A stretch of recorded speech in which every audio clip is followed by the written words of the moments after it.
E aí, tudo bem? Como vai? Meu nome é Renato. Vamos trabalhar hoje nessa aula com a biologia celular e discutiremos os carboidratos e os lipídios. Se você ainda não viu a aula referente a metabolismo geral e água e sais minerais, procure no link aqui embaixo ou no card. Vou tentar produzir um card por aqui na tela e assista para que você tenha uma visão geral daquilo que iremos dar continuidade nessa aula de agora. Muito obrigado, vem comigo. O assunto que iremos discutir, portanto, é a bioquímica, segunda aulinha de bioquímica, os carboidratos e os lipídios. Fazendo uma breve discussão, um breve lembrete, todos os organismos possuem estes 6 elementos: carbono, hidrogênio, oxigênio, nitrogênio, fósforo e enxofre. O famoso CHOMPS. Esses elementos se combinam e dão origem às moléculas ou substâncias inorgânicas e orgânicas. Discutimos na aula anterior, é importante que você assista, qual a importância e as principais características das moléculas inorgânicas, água e sais minerais. E agora iremos entrar nesse caminho das moléculas orgânicas e discutirmos na sequência carboidrato, lipídio, proteína. Dentro de proteína nós vamos abordar também uma aulinha especial sobre as enzimas, uma importante molécula no controle do metabolismo. Os ácidos nucleicos também iremos abordar referente à ação gênica, que é importante em toda a biologia, como ele funciona, a importância do material genético, e as vitaminas também como um cofator orgânico. Os carboidratos são moléculas energéticas. A primeira ideia que tem que vir à sua mente é essa: molécula energética, formada por carbono, hidrogênio, oxigênio. Se você observar, você tem água e carbono. Água e carbono, muito tempo atrás, os carboidratos eram chamados de hidratos de carbono, ou seja, de uma forma bem simples de se observar, você tem água e carbono ligados. E essa é a ideia. Por isso os carboidratos, eles são facilmente quebrados, liberam gás carbônico e água. Então é uma molécula bem simples de ser trabalhada pelo organismo. Olha aquele detalhe, tem sua origem a partir da fotossíntese. A fotossíntese é um processo metabólico em que os autótrofos, vamos citar as plantas, os autótrofos, eles pegam moléculas inorgânicas, gás carbônico e água, por exemplo, converte na presença de luz e clorofila em glicose, oxigênio e água. Você notar na figura abaixo, você percebe à esquerda gás carbônico e água como moléculas inorgânicas, substâncias pobres em energia. A energia sendo inserida e transformada pelos autótrofos, dando origem a uma molécula energética. Então é um processo anabólico de síntese de substâncias. Todo e qualquer carboidrato tem a sua principal origem na fotossíntese. Uma forma bem interessante de se pensar é, caso aconteça qualquer alteração nesse processo, no processo fotossintético, grande parte da vida na Terra é extinta. Por 2 motivos. Algas, por exemplo, são as responsáveis pela produção de grande quantidade de oxigênio para a atmosfera. E caso ocorra algo com esse processo biológico, não há como mais sustentar uma cadeia alimentar. Em outras palavras, eu retiro o carboidrato das cadeias alimentares, praticamente eu cesso a vida. É muito importante o conhecimento da fotossíntese, será discutido em algum momento nas aulas futuras, e essa relação com os carboidratos. Todos os carboidratos, a maior parte deles, estudados na biologia, são divididos em 3 grandes grupos: os monossacarídeos, os oligosacarídeos e os polissacarídeos. Os monossacarídeos têm como principal característica ser uma molécula energética de rápida absorção e são os carboidratos mais simples do metabolismo. Monômero significa a menor parte. Então posso classificar os meus monossacarídeos, esses três mencionados, a glicose, a frutose e a galactose, como monômeros. E o que isso significa? É a menor parte que compõe os carboidratos. Por isso, ele é um carboidrato de rápida absorção e os carboidratos mais simples. Os mais comuns dentro dos organismos são as hexoses, que são carboidratos monossacarídeos de 6 carbonos com 6 carbonos, a glicose é o principal deles, e as pentoses, formando os nucleotídeos, e é um carboidrato estrutural. Então ali a função energético, a maior parte dos monossacarídeos são energéticos, mas também tem carboidratos estruturais. Os oligosacarídeos. Oligo quer dizer poucos. Mono, oligo, poucos. Poucos carboidratos. Entre 2 e 10 monômeros, se familiarize com esse termo. Entre 2 e 10 monômeros, se tem um oligosacarídeo.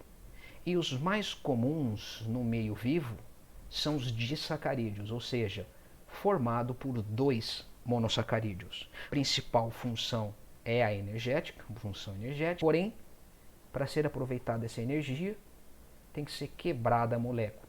Se você observar na tabelinha, você tem as principais moléculas, sacarose, maltose e lactose, os monossacarídeos que os compõem, ali a fonte e o principal papel energético. Só um lembrete, um detalhe para tentar associar com o cotidiano, há indivíduos que são intolerantes, ou seja, não toleram, não podem consumir a lactose, que é o açúcar do leite. Isso causa um certo desarranjo intestinal. Isso porque nesses indivíduos há uma dificuldade ou quase não se produz a lactase, que é uma enzima que degrada a lactose. Se você consome e não degrada isso no seu intestino, as bactérias presentes no seu intestino fazem esse papel de degradação da lactose. Isso produz um ácido que acaba irritando o intestino e promovendo a diarreia. Quem é intolerante sabe o que eu estou dizendo. Associar o conteúdo a algo do cotidiano para ficar mais interessante a compreensão. Para finalizar os carboidratos, essa pílula do conhecimento, aulinhas curtas para que você tenha uma orientação geral de estudo, eles são formados por mais de 10 monossacarídeos. Então, se você notar a ideia que estamos fazendo já, pensando na palavra, monossacarídeo 1, oligo poucos, disacarídeos são os principais, formado por 2, e os polissacarídeos por vários. Então, acima de 10 monossacarídeos, e os principais? Celulose, quitina, amido e glicogênio. Suponha, você está com fome, se alimenta, almoça ou janta, toma um café da manhã substancial, coloca dentro do seu organismo grande quantidade de glicose circulante em seu sangue. Essa glicose vai ser consumida, parte dessa glicose não vai ser jogada fora, não passa por um processo de excreção, porque você precisa desse combustível celular, você acaba armazenando sob a forma de glicogênio. Para quê? Período geralmente entre refeições, você retira a glicose desse glicogênio armazenado. Por isso a ideia de reserva energética. Nas plantas, fotossíntese, produziu glicose, consumiu. Parte dessa glicose vai ser armazenada em órgãos especiais, por exemplo, caule, raiz. Quando você não tem a luz, ela vai retirar a energia dessa glicose armazenada sob a forma de amido. E você, animal, entre as refeições, você armazena o glicogênio e retira essa glicose principalmente dos músculos e do fígado. Celulose nos vegetais, formando, por exemplo, a parede celular dos vegetais, e a quitina nos artrópodes, no exoesqueleto dos artrópodes. Agora eu vou fazer um resumão geral. Os carboidratos, principal função energético, tem também a função estrutural e de reserva. Monossacarídeo disacarídeo e os polissacarídeos. O principal de reserva para o reino animal, glicogênio. Principal de reserva para o reino vegetal, amido. Os estruturais mais comuns, os monossacarídeos, pentose do DNA do RNA, e os polissacarídeos, celulose e quitina, respectivamente, dos vegetais e dos animais. Para finalizar essa aula, vamos discutir um pouco sobre os lipídios. O que é interessante você associar aos lipídios é que são moléculas hidrofóbicas. O que isso quer dizer? São moléculas que não se combinam com a água. Então, lipídio, discutido já anteriormente, devido à polaridade das moléculas, eles não têm afinidade pela água, que é uma molécula polar, porque ele é uma molécula apolar. Então, eles não se combinam. Também tem a função energética, vou discutir futuramente quando eu falar de óleo e gordura. Além disso, função hormonal e estrutural. São classificados em 4 grupos: triacilglicerol, fosfolipídios, os esteroides e os cerídeos. Os triacilgliceróis, quimicamente, é formado por ácido graxo e glicerol, mas eu não vou detalhar, não vou aprofundar na parte química. Lembrando que isso é uma orientação geral de estudo. Os triacilgliceróis, eles têm como representante os óleos e as gorduras.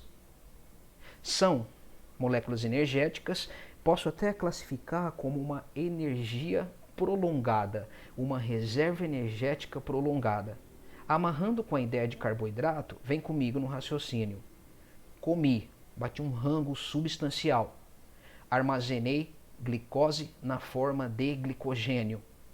Ainda tenho glicose circulante em excesso. Vou jogar fora? Eu vou armazenar na forma de gordura no tecido adiposo. Alguns animais citados e mostrados ali na figura inferior são organismos que guardam grande quantidade de tecido adiposo pelas condições ambientais de sobrevivência, né? Ambiente frio. Então, além de ser um reservatório de energia, atua também como isolante térmico e estrutural, porque forma parte do corpo. Okay? Uma analogia é interessante fazer em relação aos óleos. O óleo é a reserva energética, principalmente das sementes. Essas sementes que armazenam óleo recebem o nome de sementes oleaginosas. Essa substância ela armazena energia para o embrião da planta enquanto ele não faz a fotossíntese para ele consumir isso dentro da semente. Então é interessante destacar aqui que as plantas são autótrofas, porém, quando o embrião está dentro da semente, ele precisa de uma fonte de energia. É o endosperma da semente e algumas carregam e guardam óleo. Os fosfolipídios, uma segunda classe de lipídio, tem um importante papel estrutural na membrana plasmática. Se você notar no desenho inferior da membrana plasmática, você tem os fosfolipídios. E perceba, formado por uma cabeça e uma cauda. A cabeça é polar, porque está em contato com a água. Aqui seria o meio externo da célula, cabeça polar em contato com a água. A cauda é apolar, virada para dentro. E a cabecinha polar, voltada para dentro da célula. E para finalizar, os esteroides, e o mais famoso dele é o colesterol, formando hormônios. Principal função do colesterol é a base para a formação dos hormônios sexuais. Então perceba, é uma molécula mais complexa e dá origem aos hormônios sexuais. Além disso, atua como estrutura. É interessante destacar que a membrana plasmática das células animais possui colesterol em sua formação. Além do fosfolipídio, o colesterol está presente na célula animal. E fechando a ideia dos lipídios, os cerídeos ou as ceras é um importante lipídio formado por glicerol complexo, um ácido graxo mais complexo, é um importante lipídio estrutural essencial para a proteção e a impermeabilização. Retomando um resumão geral dos lipídios, você tem lipídios como principal característica energética, estrutural e a não afinidade pela água. 4 grandes grupos: fosfolipídio, triacilglicerol, esteroide e os cerídeos. Muito obrigado agradeço de coração. Se tiver alguma dúvida, algum comentário, alguma discussão, escreva no e-mail, me siga nas redes sociais. Um grande abraço.